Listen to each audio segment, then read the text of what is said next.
Assalamualaikum warahmatullahi wabarakatuh. Saya Salma Berlian Aniani Tirmawan dari kelas 10 3 akan membahas sistem komputer.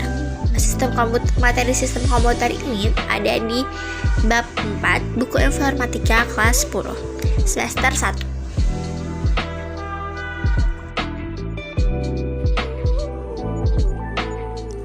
Baik, jadi secara umum komputer adalah peralatan elektronik yang menerima masukan data, mengolah data, dan memberikan hasil keluaran dalam bentuk informasi, baik itu berupa gambar, teks, suara, maupun video.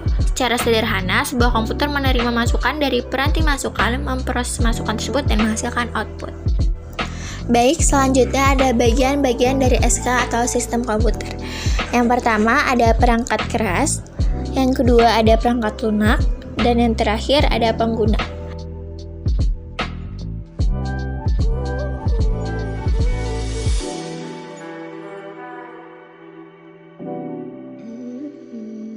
Yang pertama, perangkat keras komputer atau hardware adalah komponen fisik pada komputer yang dapat disentuh, dilihat, atau dipindahkan. Contohnya, mouse, hard disk, prosesor, RAM, printer, dan scanner. Yang kedua adalah perangkat lunak atau software. Perangkat lunak atau software ini tidak terlihat secara fisik, tetapi berfungsi dan dapat dioperasikan. Contoh perangkat lunak ialah sistem operasi aplikasi dan lain-lainnya. Sistem operasi yang banyak dipakai saat ini adalah Microsoft Word, Mac OS, dan Linux. Sedangkan perangkat lunak lain yang menjadi sistem operasi ponsel pintar adalah Android. Yang terakhir, pengguna adalah orang yang menggunakan atau mengoperasikan komputer. Selanjutnya ada jenis-jenis komputer. Yang pertama, mikrokomputer atau komputer mikro. Komputer mikro merupakan komputer yang memiliki ukuran paling kecil dibandingkan dengan jenis komputer lainnya dan menggunakan mikroprosesor sebagai CPU atau unit pemrosesan utama.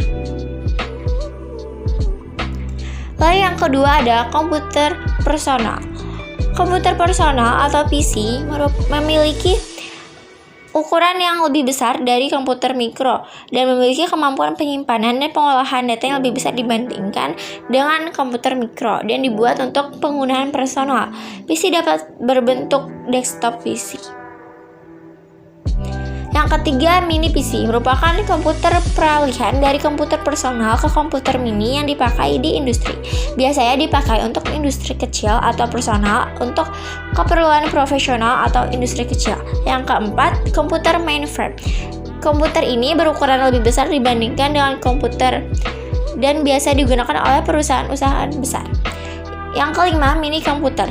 Berbeda dengan komputer personal, komputer mini berukuran lebih besar dan mempunyai kapasitas memori maupun pemroses yang lebih besar. Komputer mini dipakai menunjang kebutuhan pengolahan informasi perusahaan skala menengah. Lalu ada superkomputer. Dibandingkan dengan komputer lainnya, superkomputer ini memiliki ukuran yang paling besar dan memiliki kapasitas pengolahan data dan kinerja yang paling kuat. Superkomputer ini memiliki kemampuan untuk melakukan triliunan perintah atau instruksi per detik yang dapat dihitung dalam flops atau floating point operation per second. Selanjutnya ada interaksi manusia dan komputer. Interaksi manusia dan komputer ada berbagai macam jenis. Yang pertama berbasis GUI atau Graphical User Interface, merupakan antarmuka yang menggunakan menu grafis untuk memudahkan pengguna berinteraksi dengan komputer. Lalu yang kedua adalah antarmuka berbasis perintah, merupakan tipe antarmuka melalui teks terminal. Yang ketiga ada melalui suara atau audio. Antarmuka menggunakan suara memungkinkan pengguna mengucapkan sesuatu dan hasilnya akan direkam dalam bentuk audio. Yang keempat, melalui gambar atau video. Interaksi ini hanya dimungkinkan jika perangkat keras menyediakan kamera. Lalu selanjutnya ada kolaborasi dalam sistem komputer. Kolaborasi itu menghasilkan sebuah sistem komputasi yang akan bermanfaat bagi pengguna komputer tunggal, seperti seorang manusia yang di dalam tubuhnya beroperasi sistem-sistem yang berfungsi sesuai peran dari setiap organ tubuh.